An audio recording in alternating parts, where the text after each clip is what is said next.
Hello, I am Orhun Güler and this is my Physics 102 experiment video. The objective of this experiment is to verify Faraday's law of electromagnetic induction by investigating the relationship between the induced EMF on a coil with the parameters of the coil, namely the number of loops on it and the area of the coil. The end objective of this experiment is to see how these parameters change the induced electromotive force and whether this change is consistent with Faraday's law in theory. I will now explain the procedure of the experiment. We need to measure the induced EMF first. To do this, we first connect the coil to the multimeter set to measure the maximum value. Then, we ensure all connections are secure and that the instrument is set correctly. We hold the magnet stationary at a considerable distance from the coil to ensure that there is no initial magnetic flux through the coil. We drop the magnet into the coil's center. We observe and record the voltage spike as the magnet enters. This change indicates the induced EMF as the magnetic flux changes.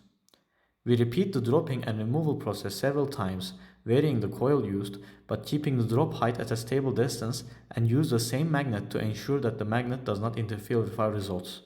We record and note the voltage spikes multiple times to get a good average reading with minimal error.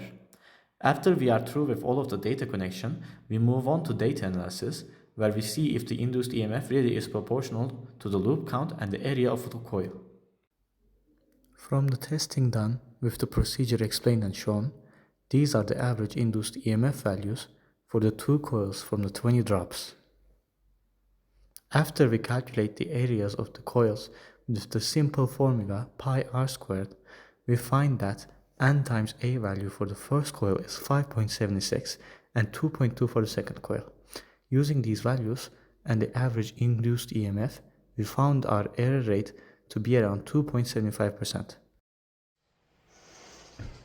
In conclusion, our data analysis shows that the induced EMF is indeed proportional to both N and A. The experiment confirms Faraday's law. The observed 2.75% difference between the practical and theoretical values is very low, indicating a clean experiment.